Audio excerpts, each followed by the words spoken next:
Exercise 1.1 को करने से पहले मैं आप लोग को आपका होमवर्क बता देता हूँ ताकि आप इस वीडियो को देखने के बाद उन क्वेश्चंस को कर सकें। जो होमवर्क में है वो तुम्हें करने हैं, उसके अलावा जो इस बाकी जो बचेंगे वो मैं इस वीडियो में करा रहा हूँ, आप उसको भी नोट डाउन करें और अच्छी तरीके से उसको समझने की कोशिश करें। अब इसका होमवर्क लिख लीजिए। Example number 2nd, 3rd, 4th and 5th। Question number 1 का 4th question, question number 3rd आपको करना है, क्वेश्चन नंबर 3rd आपको करना है और क्वेश्चन नंबर 6 आपको करना है और क्वेश्चन नंबर 7 का 1st, 2nd और 4th आपको करना है। ये क्वेश्चंस आपको करने हैं। इसके अलावा जो बच रहे हैं 1st, 2nd, 4th वो मैं कराऊंगा, तो आप इसको नोट डाउन कर लें। एक्सरसाइज 1.1 का question number 1, if function f r tends to r and g r tends to r be two functions defined as below, then find f of g x and g of x। यानी ये दोनों value find करनी है अगर function f r से r और r से r में जा रहा है। तो अगर हमें f of g फाइंड करना है तो f of g कहाँ से कहाँ डिफाइंड होगा? ये दोनों ही r से हैं तो ये भी r से r में डिफाइन होगा। अब f of g को मैं इसे लिख सकता हूँ f of g of x, और f of g of x की वैल्यू क्या होती है? यानी हम किसकी वैल्यू फाइंड कर रहे हैं? f of g x की। इसको मैं कैसे लिख सकता हूँ? f of g of x। तो g of x की वैल्यू कितनी है?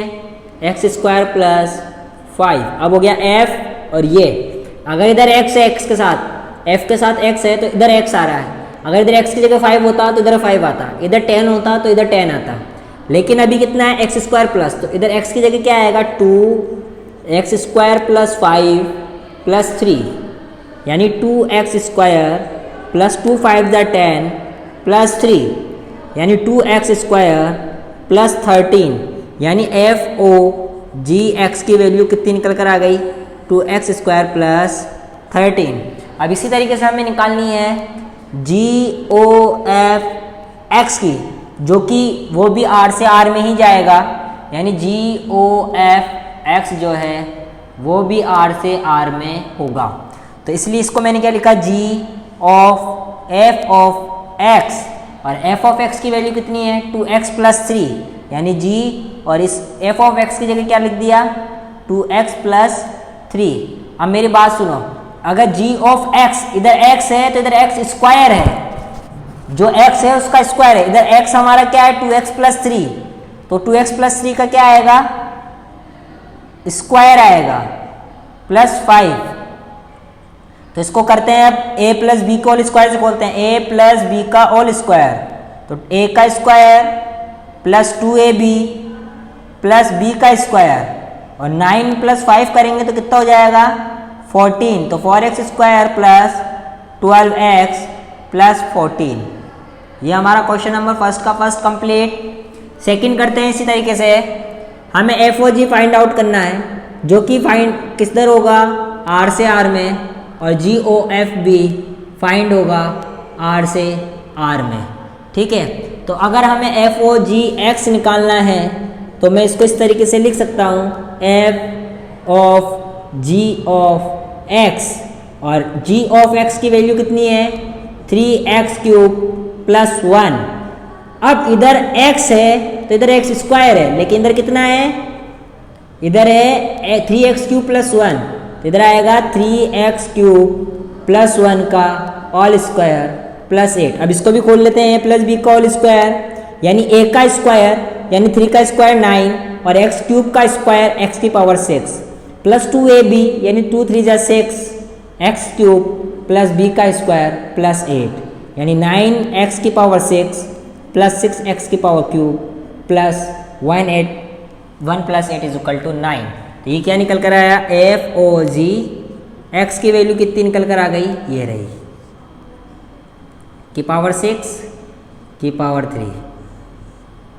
ठीक है, अब हमको निकालना है g o f x, इसको हम लिख सकते हैं g of f of x, और g f ऑफ x की वैल्यू कितनी है, x स्क्वायर प्लस 8।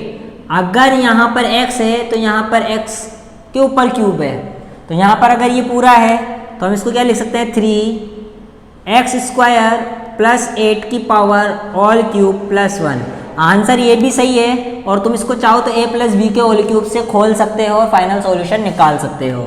इसी तरीके से एफ ओ जी जो होगा वो जाएगा r से r में, और जो जी ओ एफ होगा वो परिभाषित होगा r से r में। अगर मैं एफ ओ जी निकाल रहा हूँ तो एफ ओ जी को कैसे निकाल सकता हूँ, एफ ओ जी को मैं इस तरीके से लिख सकता हूँ, F of G of X, और F of G of X की वैल्यू कितनी है, मॉड एक्स। अगर यहाँ पे x है तो यहाँ x आएगा, अगर यहाँ 5 होता तो यहाँ 5 आता, यहाँ मॉड x है तो यहाँ भी क्या आएगा, मॉड x।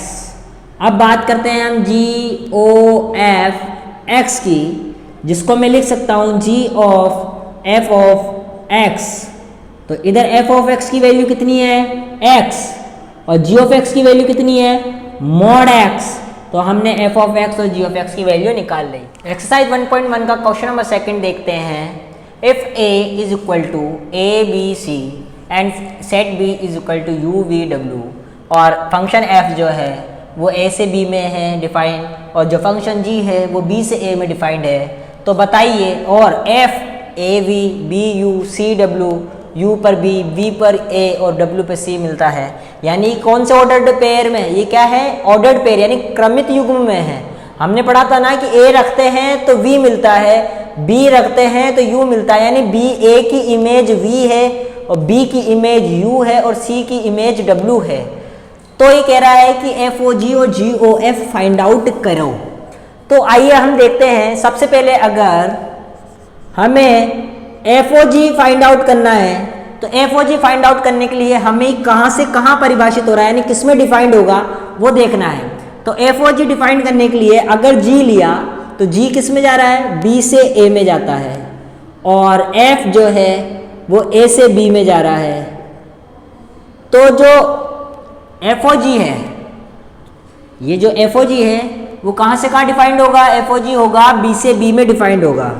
एफ ओ जी कहाँ डिफाइंड होगा, बी से बी में डिफाइंड होगा, यानी बी क्या है, यू वी डब्ल्यू, यानी यही, इसका प्रांत भी यही है, सह प्रांत भी यही है, यानी डोमेन भी यही है, कोडोमेन भी यही है। आइए अब देखते हैं एफ ओ जी निकालना है। तो मैं इसको मान लेता हूं x के फॉर्म में, जैसे तो ये b से b में डिफाइंड हो रहा है, तो हम इसको इस एफ ओ जी को मैं ऐसे लिख दूं। अगर मैंने इधर x माना तो F of G of x, और मुझे मालूम है ये x कहां से बिलोंग करता है, x बिलोंग्स टू जो इसका जहां से ये मूव कर रहा है, यानी कहां है ये, जहां ये डिफाइंड हो रहा है, यानी b। तो x हम कहां से लेंगे, x लेंगे हम b से। एक बार हमने u ले लिया, फिर इसी तरीके से एक बार हमने v ले लिया, फिर एक बार इसी तरीके से हमने w ले लिया। अब मुझे मालूम है कि जो f of g of u है, यानी g ऑफ u, अगर मैं u रखता हूं तो मेरे को क्या मिलता है, अगर मैं g फंक्शन में u रखता हूं तो मुझे b मिलता है, यानी f, और इस पूरे की जगह यानी g फंक्शन में मैंने u रखा तो मुझे क्या मिला, b। इसी तरीके से अगर मैंने g फंक्शन में v रखा तो मुझे क्या मिला, a। इसी तरीके से अगर मैंने w रखा तो मुझे क्या मिला, c। अब बात करते हैं एफ बी, एफ ए और एफ सी की। अगर मैंने f में b रखा तो मुझे क्या मिला, u। अगर मैंने f में a रखा तो मुझे क्या मिला था, v। अगर मैंने f फंक्शन में c रखा था तो मुझे क्या मिला, w।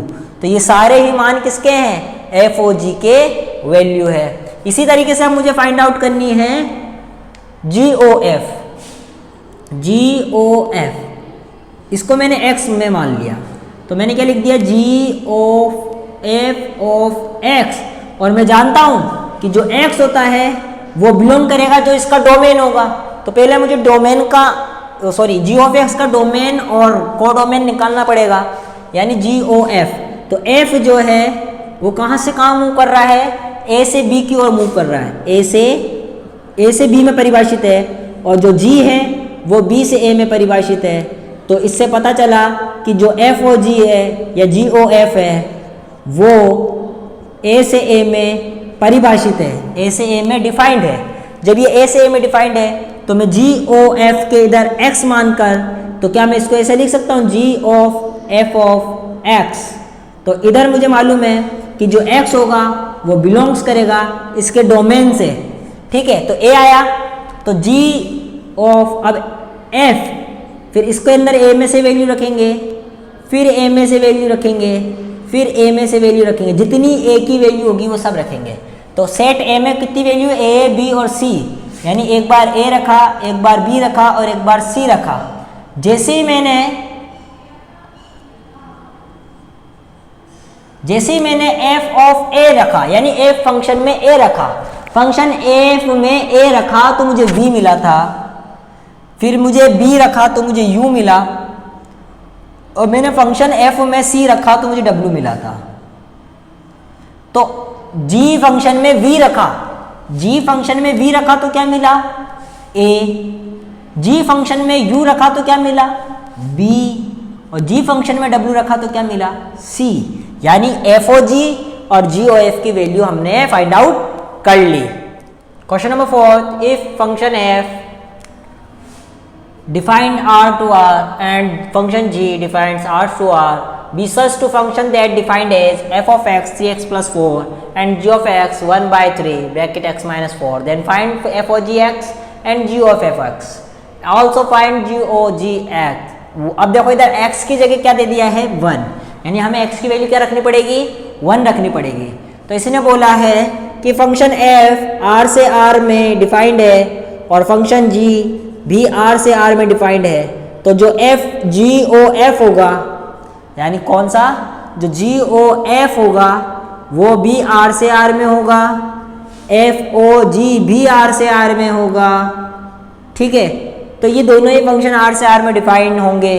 तो आओ हम सबसे पहले एफ ओ जी फाइंड आउट करते हैं। एफ ओ जी एक्स है, तो क्या मैं इसको इस तरीके से लिख सकता हूँ, F of G of x.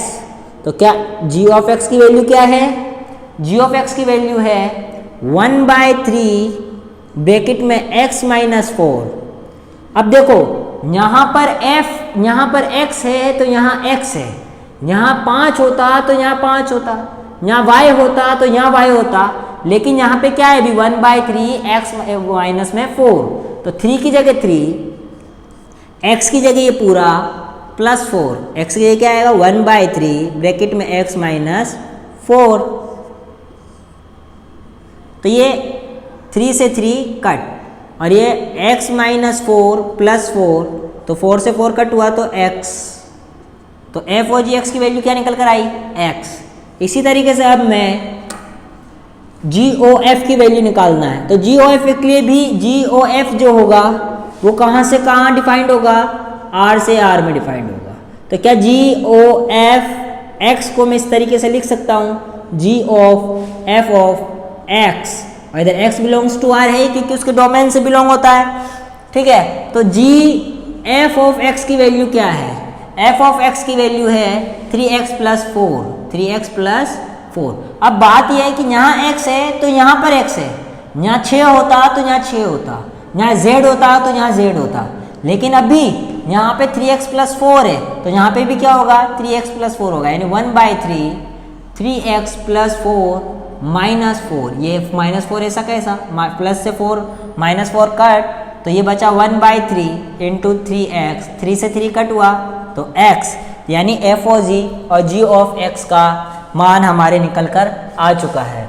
अब निकालना है जी ओ जी 1, तो इसको मैं इस तरीके से लिख सकता हूँ, जी ऑफ 1, ठीक है। अब देखो बात यह है कि यहाँ पर x था तो यहाँ x था, यहाँ 1 है तो यहाँ भी 1 होगा, यानी g ऑफ 1/3 1 - 4, यानी कि g ऑफ 1/3 यानी माइनस का 4 में से 1 में से 4 गया तो -3, यानी माइनस का 1, यानी g ऑफ -1। अब यहाँ x था तो यहाँ x है, यहाँ -1 तो यहाँ भी क्या होगा -1, तो इसकी वैल्यू क्या निकल कर आएगी 1/3 माइनस का 1 माइनस का 4 इज इक्वल टू माइनस का 5/3। ये वैल्यू हमारी किसकी निकल कर आई है, g ऑफ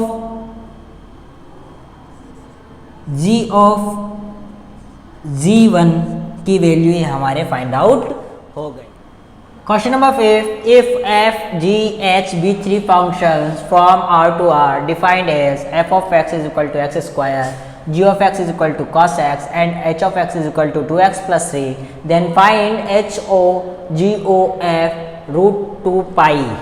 क्वेश्चन कह रहा है कि यदि 3 फंक्शन f g h जो कि r से r में परिभाषित हों और f of x की वैल्यू ये है, g of x की ये है, h of x की ये है, तो तुम्हें h o g o f root 2 pi defined करना है। तो देखो अगर सारे ही तीनों ही फंक्शन r to r में डिफाइंड है तो ये वाला फंक्शन भी r to r में डिफाइंड होगा, इतना तो कंफर्म है। अब हमें करना क्या फाइंड आउट है कि h o g o f root 2 pi है। तो क्या मैं इसको इस तरीके से लिख सकता हूं, h o g f of root 2 pi, यानी इस वाले को मैंने f के साथ लिखा। ठीक है, अब बात करते हैं हम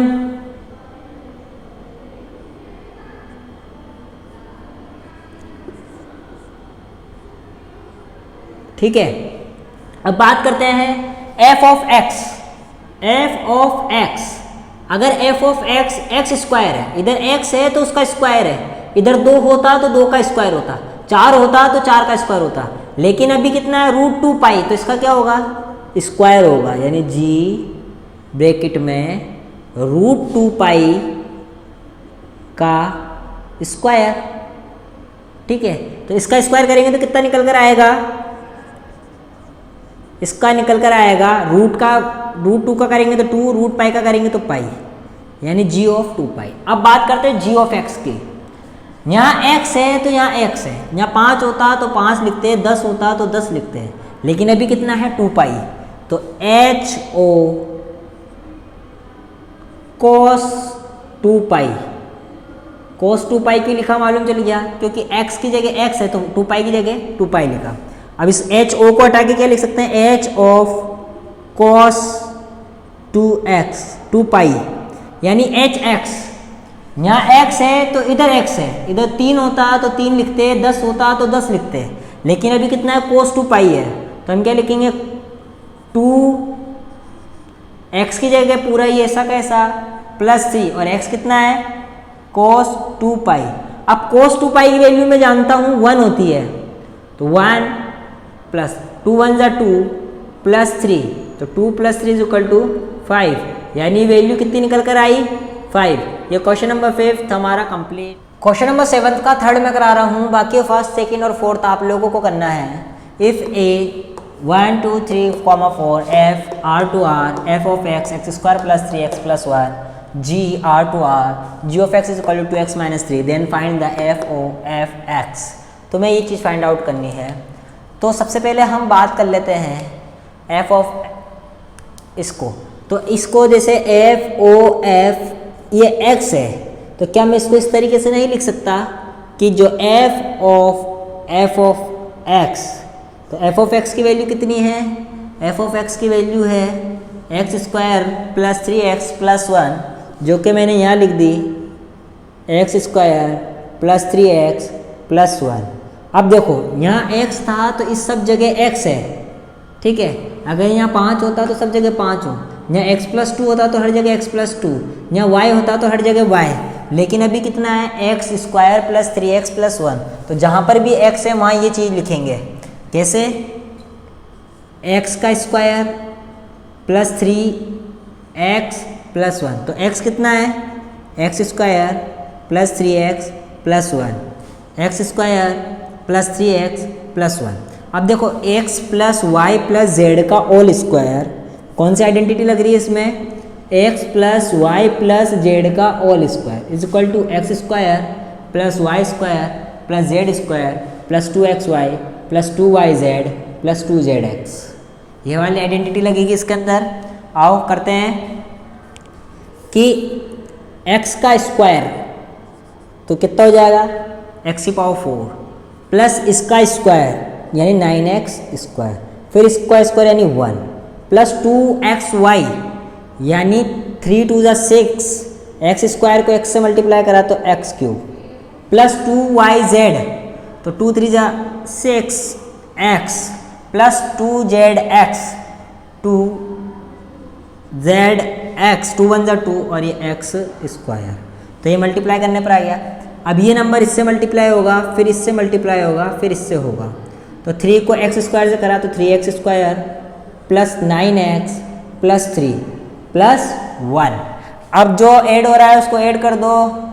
जैसे कि x की पावर 4 और कोई नहीं है तो x की पावर 4, x स्क्वायर एक ये रहा, एक x स्क्वायर ये रहा, एक x स्क्वायर ये रहा। लेकिन इससे पहले क्यूब वाला कोई नहीं है तो क्यूब वाले को पहले लिख लो 6x क्यूब प्लस 9 2 11 11 और 3 14x स्क्वायर। अब x को देखो ये x ये रहा और एक ये रहा तो 9 और 6 15x। अब कांस्टेंट टर्म देख लो 1 और 1 4 3 1 1 2 2 और 3 5। तो ये हमारा f की वैल्यू फाइंड आउट हो गई। इसी तरीके से तुम्हें g ऑफ x की करनी है। जैसे इधर f का यूज़ करा ऐसे g ऑफ की करेंगे। क्लियर है?